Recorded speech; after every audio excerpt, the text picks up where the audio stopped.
Bismillahirrahmanirrahim. Assalamualaikum warahmatullahi wabarakatuh. Perkenalkan, saya Sarfiani, Stambuk B1A1 19190. Ya, langsung saja. Di sini saya akan menjelaskan tentang agregat demand dan agregat supply. Di sini terdapat kurva mula-mula agregat demand dan agregat supply. Baiklah, di sini saya akan terlebih dahulu menjelaskan apa itu agregat demand.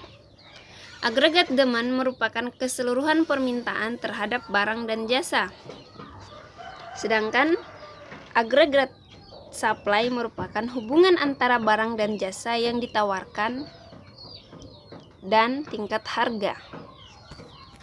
Di sini terdapat sumber pembentuk derivasi agregat demand dan agregat supply. Derivasi penerimaan konsumen didasarkan atas aksioma diminishing marginal utility yang digambarkan sebagai garis berslop negatif. Secara geometrik, utilitas marginal X merupakan slop dari fungsi utilitas U sama dengan F fungsi dari Q X. Utilitas total meningkat, namun dengan pertambahan yang semakin berkurang sebanding dengan jumlah konsumsi komoditi yang bersangkutan. Setelah itu, utilitas marginal mulai menurun bahkan menjadi negatif. Baiklah, di sini terdapat pergeseran kurva agregat demand dan agregat supply akibat guncangan permintaan dan penawaran. Ya, kurang lebih kurvanya seperti ini.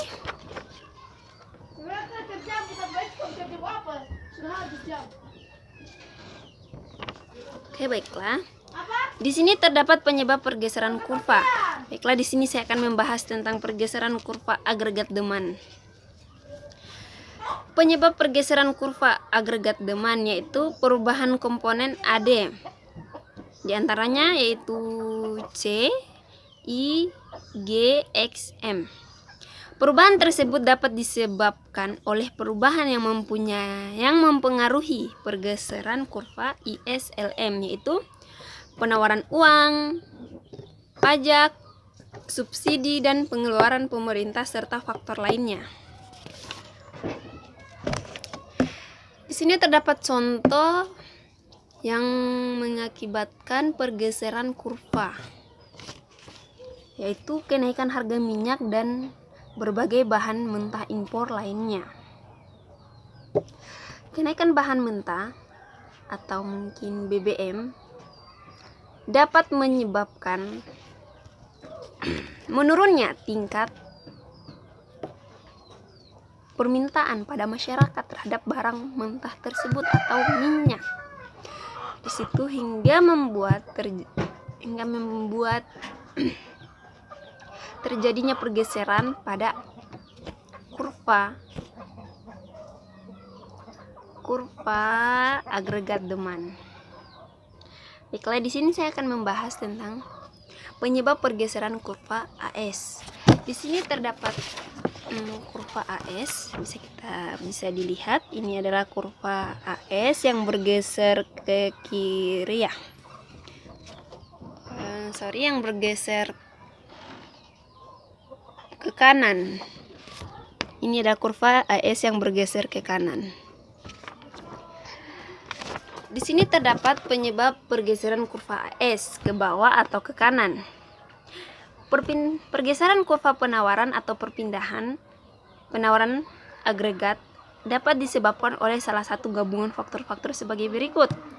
Di antaranya perkembangan teknologi, perkembangan infrastruktur, peningkatan produktivitas tenaga kerja, penurunan biaya produksi, terus peningkatan modal seperti penanaman modal asing PMA. Di sini terdapat juga penyebab pergeseran kurva, yaitu kurva berpindah ke atas atau ke kiri. Perpindahan kurva penawaran agregat dapat disebabkan oleh salah satu gabungan faktor-faktor, yaitu diantaranya harga mentah meningkat atau biaya lain meningkat, kenaikan upah tenaga kerja. Di sini saya mengambil contoh untuk kurva yang berpindah ke kanan. Contohnya seperti yaitu pemerintah melakukan langkah untuk memperbaiki infrastruktur, menurunkan berbagai tindakan yang mengembangkan kegiatan swasta. Dengan pemerintah melakukan perbaikan infrastruktur, disitulah terjadi penawaran tenaga kerja, sehingga membuat kurva agregat supply bergeser ke kanan. Oke. Untuk stabilitas agregat demand dan agregat supply, saya di sini mengambil contoh perubahan belanja pemerintah.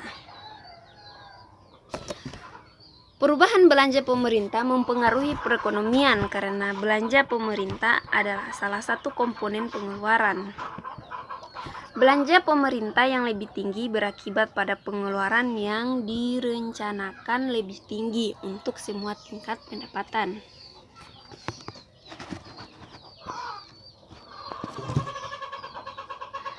Kenaikan belanja pemerintah AG meningkat pengeluaran yang direncanakan, jumlah itu untuk semua tingkat pendapatan. Equilibrium bergerak dari A ke B dan pendapatan meningkat. Ingat bahwa kenaikan pendapatan Y melebihi kenaikan belanja pemerintah AG. Di sini kebijakan yang digunakan itu kebijakan fiskal. Kenapa? Karena kebijakan fiskal memiliki dampak penggandaan pada pendapatan. Oke. Baiklah, itulah materi yang dapat saya sampaikan. Lebih dan kurangnya mohon dimaafkan. Billahi taufik walhidayah. Wassalamualaikum warahmatullahi wabarakatuh.